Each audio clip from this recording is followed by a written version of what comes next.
সুরক্ষা। এই সুরক্ষা আসলে কি? এটা কি কোনো কবচ নাকি কোনো সীমা? এই সুরক্ষা আসলে অন্য কিছু। আমাদের মাতা পিতা, আমাদের প্রিয়জন, আমাদের বন্ধু, এই সমাজ, আমাদের শুভাকাঙ্ক্ষী, আমাদের আত্মীয়, এনারা সবাই আমাদের জীবনে কোনো না কোনোভাবে সুরক্ষা দিয়ে থাকেন, একটা কবচ দিয়ে থাকেন কোনো না কোনো রূপে। কিন্তু দেখতে গেলে আমাদের পরাক্রমের পথে, আমাদের বীরত্বের পথে, আমাদের সাহসের পথে এই সুরক্ষাই সবথেকে বড় বাধা হয়ে দাঁড়ায়। একবার ভেবে দেখুন, যদি আপনি কোনো সুরক্ষাই না পান, বা যদি আপনি এই সুরক্ষা ভেঙে বাইরে আসতে পারেন, তাহলে আপনার বীরত্ব চরম সীমায় পৌঁছে যায়।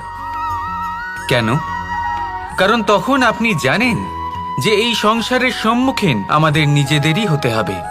আপনি বুঝে যান যে শত্রুর সম্মুখীন এবার নিজের বলের দ্বারা, নিজের পরাক্রমের দ্বারা, নিজের সাহসের দ্বারা করতে হবে। আর তখন আমাদের মনের মধ্যে এই শক্তি জাগ্রত হয়। এই শক্তি অন্তরেই বসবাস করে। শুধু এটা চিনে নিতে হবে, একে জাগ্রত করতে হবে। আর এটা সুরক্ষা ভেঙে যাওয়ার পরেই সম্ভব হয়। আর যারা নিজের শক্তি সম্পর্কে জানেন, যিনি নিজেই জানেন তিনি কতটা শক্তিশালী, তিনি নিজেই নিজের সুরক্ষা কবচ চিরকালের মতো ভেঙে ফেলে দেন, ঠিক কর্ণের মতো।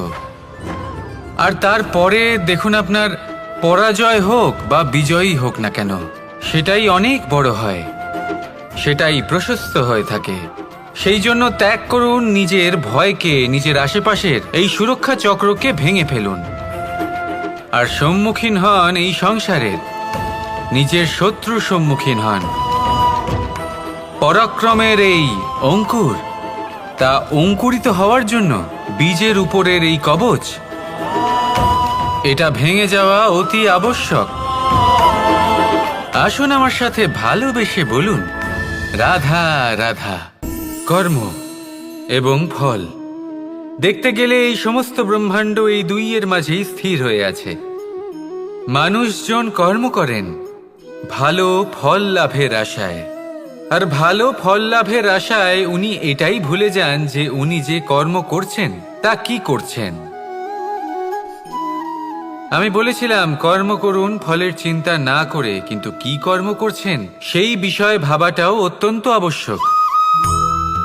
নয়তো অনেক সময় আমরা এমন কর্ম করে ফেলি যা না চাইতেও বিষে পরিণত হয়। যা হয়েছে দুঃশাসনের সাথে, দুর্যোধনের সাথে, গুরু দ্রোণের সাথে। একজনের মানসিকতা উচিত ছিল না, একজনের বিবেক উচিত ছিল না, আরেকজন যে পক্ষ নির্বাচন করেছিলেন সেই পক্ষ উচিত ছিল না। আর যা কিছু ওনাদের সাথে হলো, আপনার, আমার, আমাদের সকলের সাথে তা হতে পারে। আমি বলেছিলাম কর্ম করুন, ফলের চিন্তা করবেন না, কিন্তু এই কর্মের বিষয়ে বিচার করে দেখাটাও ততটাই আবশ্যক। দেখুন, কর্ম করার উচিত প্রক্রিয়া ফলের চিন্তা না করা, কিন্তু যদি আপনার কর্ম শুভ হয় তাহলে তার ফলও নিয়তি আপনাকেই দেবে। সর্বদা কর্ম করার সময় এটা ভাবুন যে আপনার এই কর্ম এই সংসারকে, এই সমাজকে, আপনার পরিবারকে, আপনার আশেপাশের মানুষজনকে কোন দিশায় নিয়ে যাবে। যদি এটা সবার জন্য মঙ্গলময় হয় তাহলে কর্ম করতে থাকুন। আর হ্যাঁ, নিশ্চিত রূপে ফলের চিন্তা করবেন না। আসুন আমার সাথে ভালোবেসে বলুন, রাধা রাধা।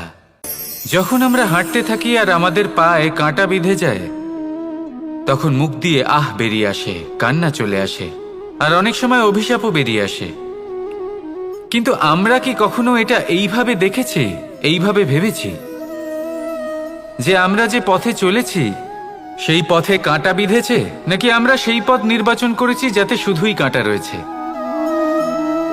নাকি আমরা এভাবে ভেবে দেখেছি যে এই কাঁটা আমাদের কষ্ট দিতে এসেছে, নাকি এটা আমরাই বিছিয়ে রেখেছিলাম?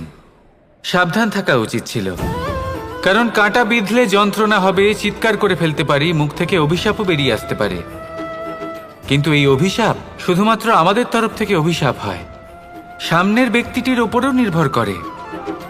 এবার সেই ব্যক্তি যদি এমন হয় যে ফুল আর কাঁটা এই দুই সমানভাবে গ্রহণ করতে পারে, তার কাছে অভিশাপও বরদানে পরিণত হয়। শেষ পর্যন্ত ব্যাপারটা দাঁড়ায় ভাবনা, চিন্তা, দৃষ্টিভঙ্গির ওপর। কারণ আপনার এই ভাবনাই সত্যি হয়ে সামনে আসে। সেই জন্য এই ভাবনা, চিন্তা, মানসিকতাকে গুরুত্ব সহকারে দেখবেন। এই বিবেচনা নিয়ে বিবেচনা করতে শিখুন। আমার কথার অর্থ হলো যে জীবনে যখন এরকম কিছু একটা ঘটবে তখন ভেবে দেখুন যে এরকম কেন হলো। আপনি কি এমন কোনো কর্ম করেছিলেন যার কর্মফল এটা? এমন কোনো কাজ যা অনুচিত ছিল, অসত্য ছিল, যা অভদ্রতার কারণ ছিল? ভেবে দেখা প্রয়োজন। দেখুন, ইচ্ছে হলো আপনার যে আপনি কি করতে চান। ভাবনা আপনার, সত্য আপনার, জীবন আপনার, সিদ্ধান্ত আপনার। আসুন আর আমার সাথে ভালোবেসে বলুন, রাধা রাধা। সময়, এই সময় আসলে কি? এই সময় একটা সরল রেখা তো কখনোই নয়। সময় হলো একটা চক্র। যেখানে এর আদি সেখানেই হলো এর অন্ত, আর যেখানে তা শেষ হয় সেখান থেকেই তার শুরু হয়। এই সময় একটা অত্যন্ত বিচিত্র চিন্তা, বিচিত্র ভাবনা, একটা বিচিত্র বস্তু যা কেউ বুঝতে পারেন না। এই সময়ের লীলা, এর কোনো প্রমাণ নেই, কোনো জ্ঞান নেই, কোনো পরিমাপ নেই। শুধু এটুকু আমরা জানতে পারি, যেখানে শেষ হবে সেখান থেকে একটা নতুন সূচনাও হবে। যা আজ আপনার কাছে আছে কাল অন্য কারোর কাছে যাবে, তারপরে তার কাছ থেকেও অন্য কারোর কাছে যাবে, তারপরে তার থেকেও ছিনিয়ে নেওয়া হবে। এই নিয়তির একজনের কাছ থেকে অন্যজনের কাছে আদান প্রদানের এই সময় হলো আপনার সময়। এই সময়ের সদ্ব্যবহার করুন, এই সময়কে বাঁচুন। আপনাকে শুধু এটাই সুনিশ্চিত করতে হবে যে আপনি কোন পক্ষে আছেন। আর সত্যি বলতে কি, আপনার জীবনের পরিণাম নির্ভর করে আপনার নির্বাচনের ওপর। আপনি কোন পক্ষ নির্বাচন করছেন। তাহলে মনে রাখবেন, জীবনে সেই পক্ষই নির্বাচন করবেন যা চয়ন করার পরে আপনি সুখ অনুভব করবেন, আপনি সন্তোষ লাভ করবেন, প্রসন্নতা লাভ করবেন। আর আমি এটাই সুনিশ্চিত করব যে এই পক্ষ যেন শান্তির পক্ষ হয়, এই পক্ষই যেন প্রেমের পক্ষ হয়। তাহলে চিন্তা করবেন না, আর আসুন আমার সাথে ভালোবেসে বলুন, রাধা রাধা। দৃষ্টি আর দৃষ্টিভঙ্গি, এই সমগ্র লীলা হলো এই দুইয়ের। বিচিত্র হতে পারে, কিন্তু এটাই সত্যি। এবার আপনাকে একটা উদাহরণ দিয়ে বোঝাই। অনেক সময় আপনি কোনো ব্যক্তিকে এটা বলতে শুনবেন যে আমি আমার নিজের উপরে গর্ব করি, আমি নিজেকে নিয়ে গর্ব করি, আমি খুব ভালোভাবে আমার মা বাবার সেবা করি, ওনাদের আমি সবসময় সুখী রাখি, ওনাদের আমি একটা বাড়ি দিয়েছি, সকল সুখ সুবিধা দিয়েছি, ওনাদের জীবনে প্রত্যেক জিনিস দিয়েছি আর দেব যা তাদের প্রয়োজন। এবার আমাকে বলুন যে আপনি কে হন।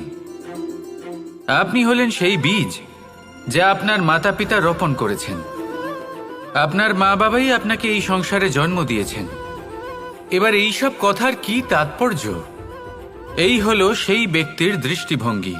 এবার দেখা যাক এই প্রকৃতি আমাদের কি শেখায়। কখনো কোনো গাছকে দেখবেন, যখন সেই গাছে ফল আসে, সে মালিকে এটা বলে না যে দেখো আমি তোমাকে ফল খেতে দিচ্ছি। সেই বৃক্ষ এটা বলে না যে দেখো আমি তোমায় আহার করতে দিচ্ছি। কারণ ও জানে যে এটা হলো সেই মালির পরিশ্রম, এটা হলো তারই কর্মের ফল, আর এটা তারই পাওয়া উচিত। সে বলে যে তোমার জিনিস তোমাকেই অর্পণ করলাম, এ আমার জিনিস নয়। ও জানে সেই মালির গুরুত্ব আসলে কি। এটা হলো তার দৃষ্টিভঙ্গি। সেই জন্য আপনি জীবনে কোন ব্যক্তির মধ্যে, কোন পশু পাখির মধ্যে, কোন প্রাণীর মধ্যে, কোন পরিস্থিতিতে, কোন আবেগের মুহূর্তে কি দেখতে পাচ্ছেন, সেটা আপনার দৃষ্টিভঙ্গির উপরে নির্ভর করছে। তাই নিজের মনে ধন্যাত্মক ভাব জাগ্রত করুন, শুভ চিন্তা নিয়ে আসুন। এই ভাবনাই সত্য হয়ে সামনে আসবে। এই দৃষ্টিভঙ্গি এমন হয়ে যাবে যে আপনার জীবনে সবকিছুই শুভ হবে।